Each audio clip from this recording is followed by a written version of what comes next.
வணக்கம்.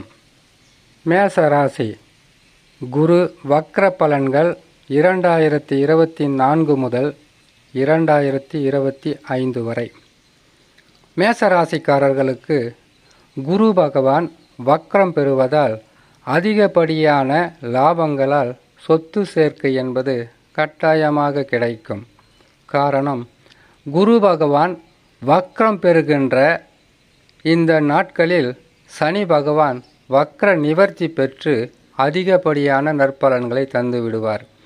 ஒரு கிரகம் உங்களுக்கு பாதகத்தை தந்தாலும் மற்றொரு கிரகமாகப்பட்டது சாதகமான நிலையில் இருப்பதால் மேசராசியில் இருக்கக்கூடிய அஸ்வினி, பரணி, கிருத்திகை நட்சத்திரக்காரர்களுக்கு பெரிதளவு குரு பகவான் வக்ரம் பெறுவதால் பாதகங்கள் இருக்காது.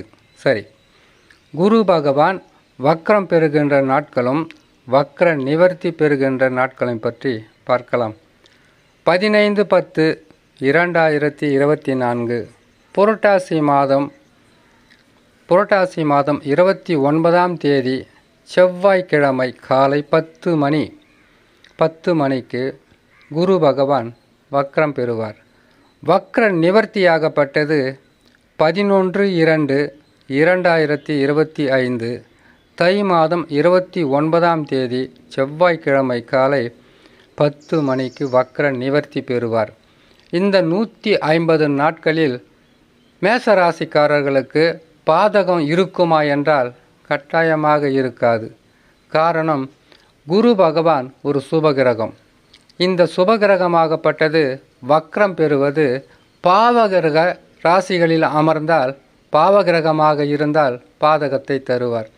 சுபகிரகமாக இருப்பதினால் பாதகத்தை செய்ய மாட்டார், நற்பலன்களை அள்ளி தருவார். குரு பகவான் வக்ரம் பெறுகின்ற அதே மாதத்தில் சனி பகவான் வக்ர நிவர்த்தி அடைந்து விடுவார். சனி பகவான் வக்ர நிவர்த்தி பெற்றதும் மிகப்பெரிய ஒரு நற்பலன்களை கொடுக்க மேசராசிக்காரர்களுக்கு சனி பகவான் தயாராகி விடுவார். ஆரம்பத்தில் சனி பகவான் உங்களுக்கு சிறிதளவு நற்பலன்களை தந்து கொண்டிருந்தாலும் அவர் பயிற்சி காலங்கள் அருகில் வருவதற்கு முன்பதாக அதிகப்படியான நற்பலன்களை கொடுப்பார். செய்யும் தொழிலில் வளர்ச்சியை கொடுப்பார், அதிகப்படியான லாபங்களை கொடுப்பார். உங்கள் கனவுகளை நினைவாக்குவதற்காக பல வகையிலும் உதவிகளாக இருக்கும் சனி பகவான் 11ஆம் இடத்தில் வக்ர நிவர்த்தி பெற்று அமருவது. தொழில் வளர்ச்சி, வியாபார வளர்ச்சி, கொடுக்கல் வாங்கலில் மனநிறைவு, எடுக்கும் முயற்சிகளில் உங்களுக்கு அதிகப்படியான வெற்றிகள், இடம் வாங்கிறது, வீடு கட்டுறது, திருமணம் செய்கிறது, புத்திர பாக்கியம் பெறுவது, வெளிநாட்டுக்கு வேலைக்கு செய்கிறது, வண்டி வாகன யோகம் அமைகிறது, இது எல்லாமே 11ஆம் இடத்தில் எந்த கிரகங்கள் அமர்ந்தாலும் எதிர்பாராத நற்பலன்களை கொடுப்பது மட்டுமல்லாமல் இந்த ஆசைகளை நிறைவேற்றி வைப்பது அனைத்து கிரகங்களுக்கும் பொருத்தமாக இருக்கும். ஆனால் சனி பகவான் எது கொடுத்தாலும் அது நிலையாக நிற்கும். 7 சனியாக வரும்போது பாதகத்தை கொடுத்தால் 30 ஆண்டு காலம் வரையில் மனக்கசப்புடன் வாழக்கூடிய ஒரு கடினமான விஷயமாக இருக்கும். இதே சனி பகவான் நல்ல இடங்களில் அமர்ந்து நற்பலன்களை தரும்போது மிகப்பெரிய ஒரு யோகத்தை கொடுப்பார். உங்களுக்கு நீண்ட காலமாக உங்களுடைய ஆசைகளையும் உங்களுடைய தேவைகளையும் உங்களுடைய கனவுகளையும் நிறைவேற்றி வைப்பார். மன நிறைவு கிடைக்கும்.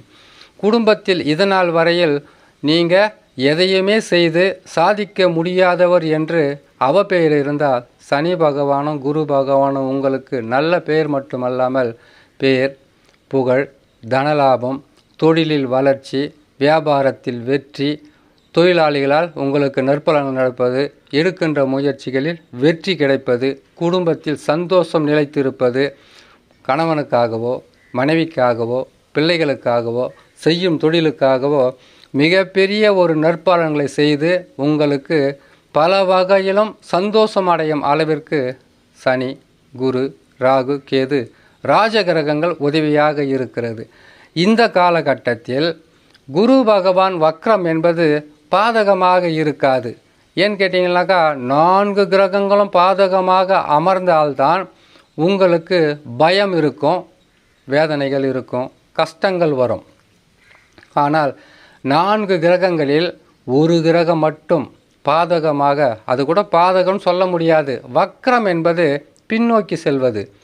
அப்படி பின்னோக்கி செல்லும்போது வாழ்க்கையில் ஏதாவது உங்களுக்கு பெரிதளவு பாதகத்தை தந்து விடுமா, இழப்புக்களை தந்து விடுமான்னு கேட்டிங்கனாக்கா, அது உங்களுடைய சொந்த ஜாதகத்தில், உங்கள் ஜாதகம் இருக்குது இல்லையா, அந்த ஜாதகத்தில் லக்கினத்திலிருந்து கணக்கிடும்போது நீசம் பெற்ற கிரகங்கள் தசாவோ அல்லது பகைப்பற்ற தசாவோ 6, 8 அமர்ந்த தசாவாக இருந்தால் ஓரளவுக்கு பாதகம் சொல்லலாம்.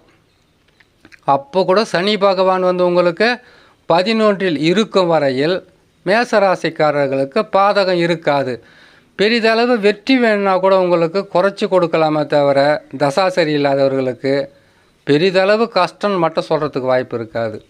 4 கிரகங்களில் குரு பகவான் சுபகிரகமாக இருந்தாலும் சிறிது உடல் நலத்தில் பாதிப்போ அல்லது வருகின்ற காசு பணமாகப்பட்டது சிறு தடைகளுக்கு சேர்றதோ அல்லது நீங்கள் அதிகமாக உழைத்ததற்கு பிறகு வருமானம் சேர்வதோ, இப்படிப்பட்ட சில பிரச்சனைகள் இருக்குமே தவிர, குரு பகவான் வக்ரம் பெறுவதால் எந்த விதமான பாதகமும் இல்லைன்னு சொல்ல முடியாது. அதே மாதிரி அதிகப்படியான கஷ்டங்களை கொடுப்பார் என்பதற்கு நாம் வழியும் சொல்ல முடியாது. குரு பகவான் வக்ரம் பெறுவது என்பது இருக்கின்ற இடத்திலிருந்து பின்னோக்கி செல்வது. அப்படி பின்னோக்கி செல்லும்போது உழைப்பு அதிகரிக்கலாம், வருகின்ற வருமானம் கடினமான கஷ்டத்துக்கு பிறகு சேரலாம், உடலில் சில உபாதைகள் விலகலாம்.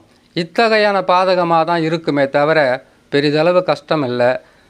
குரு பகவான் வக்ரம் பெறுகின்ற அதே மாதத்தில் சனி பகவான் வக்ர நிவர்த்தி பெற்று பல வகையிலும் உங்களுக்கு நற்பலன்களை தந்து விடுவார். உங்களுடைய ஆசைகளை தீர்த்து வைப்பார். உங்களுடைய தேவைகளுக்கு உண்டான தன பிராப்திக்கு உதவி செய்வார். இதனால் வரையில் இல்லாத வளர்ச்சிகளுக்கு கட்டாயமாக சனி பகவான் வழிகாட்டுவார். குரு வக்ரத்தால் மேசராசிக்காரர்களுக்கு பாதகமல்ல, பெரிதளவு நற்பலன்களாகவே இருக்கிறது என்று சொல்லி இன்னொரு நல்ல பதிவில் உங்களை நான் சந்திக்கிறேன். நன்றி, வணக்கம்.